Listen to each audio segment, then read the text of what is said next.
बगैर किसी शर्म के निभानी चाहिए और अपने आप को इस बात से दूर कर लेना चाहिए कि पुष्पेंद्र कुमार अलीगढ़ यूनिवर्सिटी में पैदा हुए, हमारे सारे दोस्त मुसलमान, हमारा रहना सहना मुसलमान, हमको पुष्पेंद्र खां कहते थे, अब वो यकायक उनको लगा इसको क्या हो गया। तो मैं आज भी ये कहता हूं कि मेरी जबान से जिस दिन भी, चाहे कुरान मजीद हो, इस्लाम हो, मोहम्मद साहब हो, किसी की शान में गुस्ताखी करने का मेरा कोई इरादा नहीं है, लेकिन सच बोलो, जो कुरान में है उसे सच सच बताओ, झूठ मत बोलो। तुम कुरान का मिस इंटरप्रिटेशन कर रहे हो, मैं नहीं कर रहा। तुम्हारी कौम पूरी दुनिया में इस्लाम और कुरान को दिखा दिखा के लोगों की हत्याओं को जस्टिफाई कर रही है। पुष्पेंद्र ने किसी से नहीं कहा कि मुसलमान को मारो। तुम्हें वो काम करने चाहिए थे जो अल्लाह मियां ने बताए थे, जो तुमसे कहा था कि मेरे रास्ते पे चलना। कुरान में तो यहां तक फरमाया गया कि मैंने जो तुम्हें रास्ता बताया है, मैंने दुनिया की हर अच्छी चीज तुमको दी है, तुमको मेरे रास्ते पे चलना है, और जो मेरे रास्ते से भटक जाएगा, बस इससे आगे की लाइन कहूंगा तो मुसलमान डर जाते बेचारे।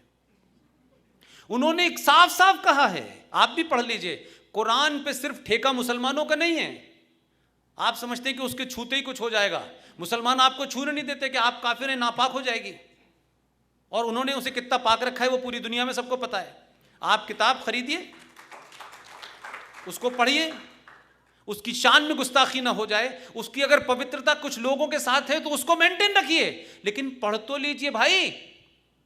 उसमें फरमा रहे हैं कि मेरे बताए रास्ते से अगर तुम लोग कभी भी हटे, और तुमने जो मैंने हिदायत दी है, क्योंकि मैंने दुनिया की हर चीज तुम्हें दी है, ये सब कुछ तुम्हारे लिए है, अगर इसके बाद भी तुम मेरे रास्ते से हटे तो मैं इसी धरती पर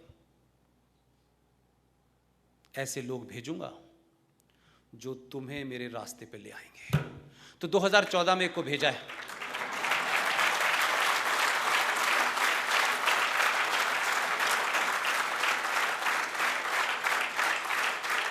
उन्होंने कहीं ये नहीं फरमाया, उन्होंने कहीं ये नहीं फरमाया, ये गलतफहमी निकाल दें लोग।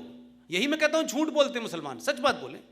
उन्होंने कहा है कि लोग भेजूंगा, वो आएंगे, तुम्हारी हरकतों को ठीक कर देंगे। ये तलाक बिद्दत के नाम पे जो तुमने धंधा खोल रखा है, नाजायज रिश्ते बनाने का हलाला के नाम पे, हमने तो बड़ी सेकुलर सरकारें देखी इस देश में।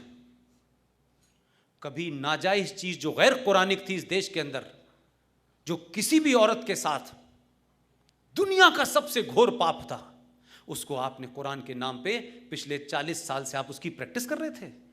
तो जिसको भेजा है उसको पता था कि ये गलत हो रहा है। उसने अपनी सरकार की 3 बार सुप्रीम कोर्ट के फैसले के बाद उसने कहा ये तलाक बिद्दत खत्म करके रहूंगा, जिसको तुमने गलत इस्तेमाल कर रहे हो, औरतों का शोषण कर रहे हो, ये तुमने एक नाजायज धंधा बना रखा है, ये गैर कुरानिक है। बताइए हिंदुस्तान में कौन सा सेकुलर और हिंदू लीडर है जिसने इस बात पर सवाल उठाया हो? आप कहते हैं वो हिंदुओं का लीडर है, अरे यार हमारा तो मंदिर बनाया नहीं उसने, हमारा तो बनाया नहीं यार, तो हम तो उससे फिर भी शिकायत नहीं कर रहे। उसने तलाक बिद्दत को खत्म किया कि नहीं किया? और कोर्ट में जाकर 3 बार कोर्ट से जब फैसला हुआ तो उसने ऑर्डिनेंस लेके आया। हम तो कह रहे थे एक ऑर्डिनेंस हमारे लिए ले आओ, वो बोला नहीं, अल्लाह ने जिस काम के लिए मुझे भेजा पहले वो करूंगा मैं।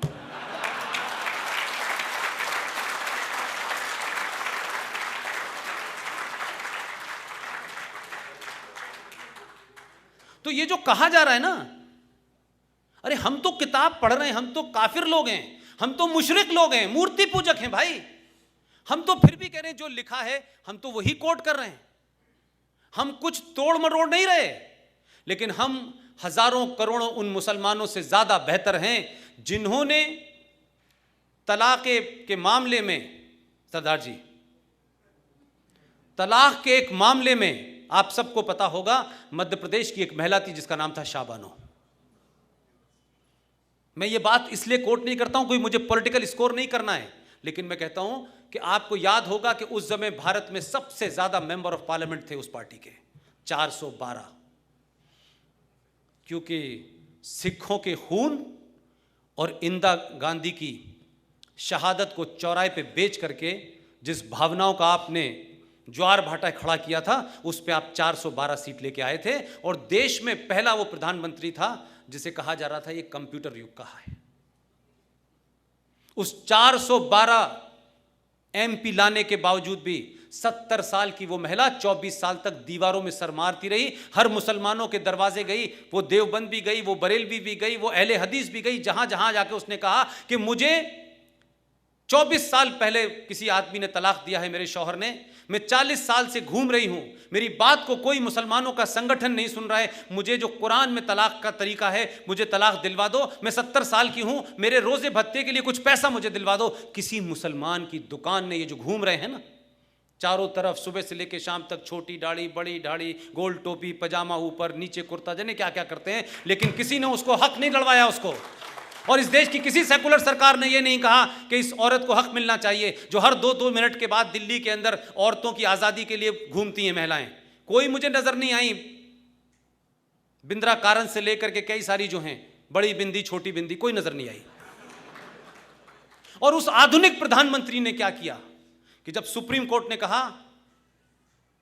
आप भारत की कोर्ट में आई हैं, भारत के संविधान के हिसाब से आपके साथ फैसला होगा।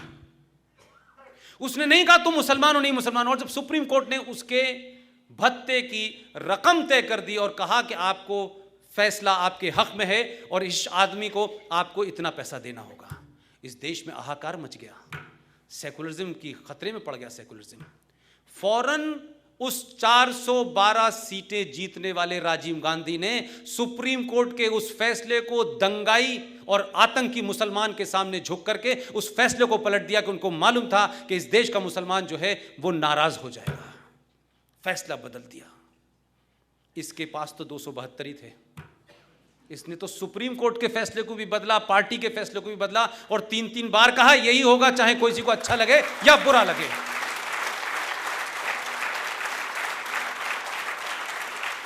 आप इस बात से क्यों चिंता करते हैं भाई? क्या आपके ऊपर हिंदू होने का आरोप लगेगा? आपको जवाब देना आना चाहिए ना भाई। कहो ना कि हिंदू आदमी था, ये हिंदुओं का सबसे बड़ा नेता बन के आया था भाई, लेकिन इसने हिंदू का तो कोई काम नहीं किया। काम तो वो आपका कर रहा है, तब भी हम उसको नहीं कुछ कह पा रहे, तब भी हमारी नाराजगी नहीं, हम कह रहे चलो पहले इन्हीं का कर लो। लेकिन उस पर फिर भी आरोप है कि ये तो फंडामेंटलिस्ट है। ये तो वो एक साहब ने आर्टिकल लिखा है टाइम मैगजीन में, पता नहीं आप उस राइटर को जानते हैं कि नहीं जानते, कुछ जानते हैं थोड़ी बहुत उसके बारे में। उसकी अम्मा हमारे हिंदुस्तानी की है।